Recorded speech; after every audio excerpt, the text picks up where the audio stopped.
الحمدللہ رب العالمین والعاقبۃ للمتقین والصلاۃ والسلام علی سید الانبیاء والمرسلین اما بعد فاعوذ باللہ من الشیطان الرجیم بسم اللہ الرحمن الرحیم ولا تقربوا الزنا انہ کان فاحشہ وساء سبیلا صدق اللہ العظیم وصدق رسولہ النبی الکریم الامین۔ محترم سامعین و حاضرین، آج ایک مرتبہ پھر آپ سے مخاطب ہونے کا موقع مل رہا ہے۔ ایک دوست نے یہ پوچھا ہے ایک قول کے بارے میں کہ یہ قول پہلے سن لیں آپ کہ پاک دامن رہو تمہاری عورتیں بھی پاک دامن رہیں گی، بے شک زنا قرض ہے، اگر تو نے یہ قرض لیا تو ادائیگی تیرے گھر والے ماں، بہن، بیوی یا بیٹی سے ہوگی۔ اس کے بارے میں کہا گیا امام شافعی رحمۃ اللہ تعالیٰ علیہ کا قول ہے۔ تو اس بارے میں یہ بات یاد رکھیں کہ امام شافعی رحمۃ اللہ تعالیٰ علیہ کا قول ہونے کے حوالے سے ابھی اس کی تحقیق مکمل نہیں ہے۔ دوسری بات کہ اس قول کی حقیقت کیا ہے اور اس کا معنی عام عوام کیا سمجھتے ہیں اور حقیقت میں اس سے مراد کیا ہے، تو اس کی وضاحت کرنے کے لیے میں آج آپ کے سامنے پیش ہوا ہوں۔ اب اس کی وضاحت کیا اس قول سے مراد یہ ہے کہ اگر خدا نہ خواستہ کوئی شخص زنا کر بیٹھے تو کیا اس کا معنی یہ بنے گا کہ اب اس کے گھر والوں میں سے کوئی عورت جو ہے اس کا یہ قرض ادا کرے گی، اس پہ لازم ہو گیا یا لازمی ایسا ہوگا؟ تو یہ جو مفہوم سمجھا جاتا ہے یہ غلط ہے۔ اس قول کو ایک مثال سمجھاتا ہوں میں۔ جب کوئی ڈرائیور گاڑی چلا رہا ہوتا ہے، غلطی ڈرائیور کی ہوتی ہے لیکن نقصان سواریوں کا ہو جاتا ہے، حالانکہ سواریوں نے غلطی نہیں کی ہوتی۔ ایسے ہی زنا کی نحوست، گناہوں کی نحوست کا یہ اثر اس کے آگے خاندان میں جو ہے اس کا اثر ظاہر ہو جاتا ہے۔ تو علماء نے اس کی وضاحت کی ہے۔ علماء فرماتے ہیں بھی اس کا ظاہری معنی مراد نہیں ہے، اس کا یہ معنی مراد لینا کہ جس نے زنا کر لیا اب لازمی اس کی ماں، بہن، بیوی، بیٹی سے یہ معاملہ ہو کر رہے گا، یہ کوئی شریعت کا قانون نہیں۔ اس کا معنی یہ ہو سکتا ہے کہ خوف ہے، ڈر ہے، کہیں یہ معاملہ اس کے گھر والوں کے ساتھ نہ پیش آ جائے۔ یہ خوف اور ڈر ہے کہ کہیں ایسا معاملہ، ورنہ کوئی یہ لازمی کوئی قانون ایسا نہیں ہے۔ پہلے تو اس آیت کا ترجمہ سماعت فرمائیں۔ اللہ رب العزت نے ارشاد فرمایا وَلَا تَقْرَبُوا الزِّنَا إِنَّهُ كَانَ فَاحِشَةً، اور بدکار یعنی زنا کے پاس نہ جاؤ، بے شک وہ بے حیائی ہے، کھلی بے حیائی ہے، وَسَاءَ سَبِيلًا، اور بہت ہی بری راہ۔ زنا والا فعل یہ بہت برا رستہ یعنی جہنم والا رستہ ہے۔ اس کی طرف اشارہ حدیث پاک میں موجود ہے۔ اس مفہوم میں الترغیب و ترہیب، حافظ ذکی الدین عبد العظیم بن عبد القوی المنذری المتوفیٰ 256، آپ نے الترغیب و ترہیب کے اندر یہ حدیث پاک نقل کی ہے، اور یہ حدیث جو ہے المستدرک امام حاکم میں موجود ہے۔ حضور علیہ الصلوۃ والسلام کا یہ فرمان ابو ہریرہ رضی اللہ تعالی عنہ سے مروی ہے۔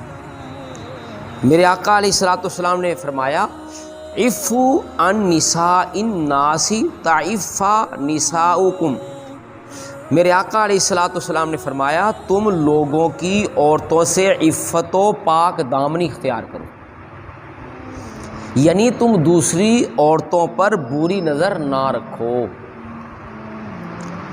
تمہاری عورتیں دوسرے لوگوں سے عفیف اور پاک دامن رہیں گی۔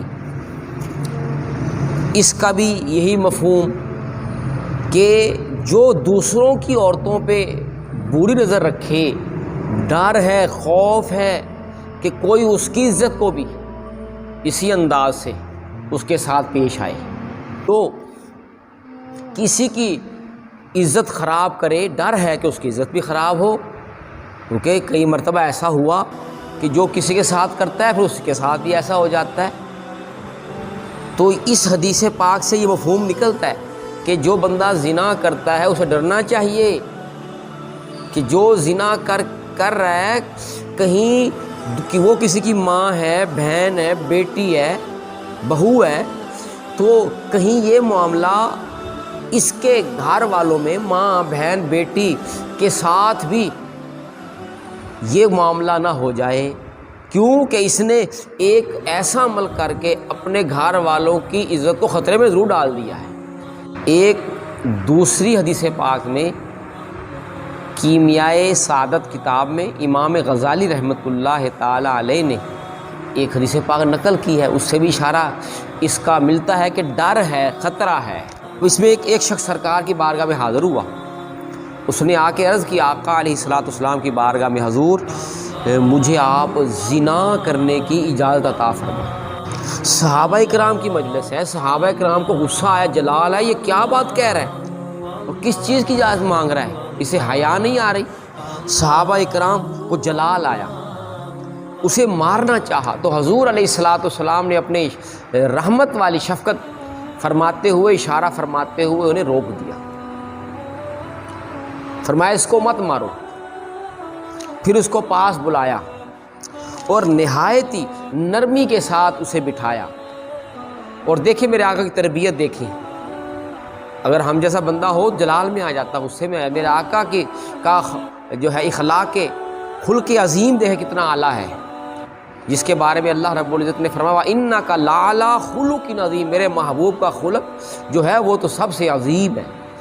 تو سرکار نے قریب بلا کر مرد سے فرمایا جو یہ ارادہ رکھتا ہے زنا کا اجازت لینے ہے، فرمایا کیا تجھے پسند ہے کہ کوئی شخص تیری ماں سے ایسا فعل کرے؟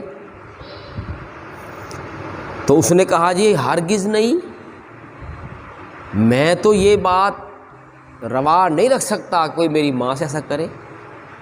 پھر میرے آقا نے فرمایا کیا تو یہ چاہے گا کہ کوئی تیری بیٹی سے یہ کام کرے؟ یعنی زنا کا تو ارادہ رکھتا ہے، کوئی زنا کرے؟ اس نے کہا ہرگز نہیں، میں یہ پسند نہیں کرتا۔ حضور علیہ الصلوۃ والسلام نے فرمایا کیا تو یہ پسند کرتا ہے کوئی تیری بیوی کے ساتھ یہ عمل کرے؟ اس نے کہا ہرگز نہیں، میں یہ پسند نہیں کرتا۔ فرمایا کیا یہ تو پسند کرتا ہے کہ کوئی تیری بہن کے ساتھ یہ عمل کرے؟ اس نے انکار کیا، اس نے کہا حضور میں تو پسند نہیں کرتا۔ سرکار نے ایک ایک کر کے سارے رشتے گنوا دیے۔ گنوانے کے بعد جب سرکار نے پھر تکرار فرمائی کہ بتاؤ اگر تمہارے اس رشتہ دار سے کوئی زنا کرے تم اجازت دو گے؟ اس نے کہا ہرگز نہیں۔ تو آپ نے فرمایا کہ اے میرے غلام، پھر جب تو کسی سے زنا کرے گا وہ بھی تو کسی کی ماں ہوگی، وہ بھی تو کسی کی بہن ہوگی، وہ بھی تو کسی کی عزت ہوگی، بہن بیٹی ہوگی، بیوی ہوگی۔ تو اشارتاً سرکار نے اس کے اپنے رشتے یاد کروا دیے۔ اگر تو کسی کی بہن سے زنا کرے تو بتا کوئی تیرے ساتھ ایسا سلوک کرے تو پھر کیا کرو گے؟ تو سرکار نے اشارتاً اسے خوف دلوایا۔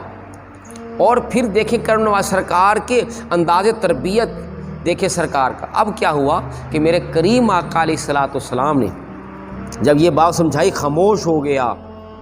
جب خاموش ہوا تو میرے کریم آقا علیہ الصلوۃ والسلام نے سینے پہ ہاتھ مارا۔ سینے پہ ہاتھ مارنے کے بعد میرے آقا نے دعا کی یا اللہ رب العزت اس کا دل زنا کے ارادے سے، گناہ سے پاک فرما دے۔ دیکھو حضور کی دعا کی شان۔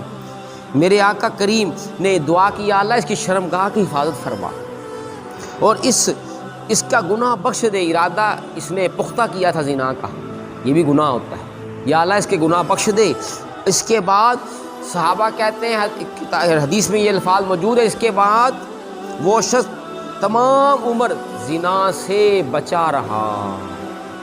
اور حضور کی دعا کی برکت تھی، اجابت کا صحرا عنایت کا جوڑا، دلہن بن کے نکلی دعائے محمد، اجابت نے جھک کے گلے سے لگایا، بڑی ناز سے جب دعائے محمد صلی اللہ تعالیٰ علیہ وسلم۔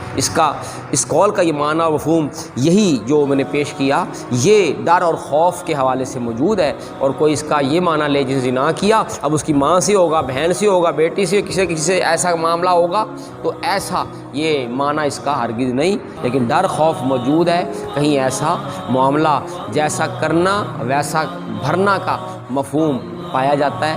اللہ تعالیٰ اپنے محبوب پاک علیہ الصلوۃ والسلام کا صدقہ ہمیں بھی حضور کے ایک ایک امتی عاشق رسول کو اس زنا بدکاری سے کے گناہ سے محفوظ فرمائے۔ وما علینا الا البلاغ المبین۔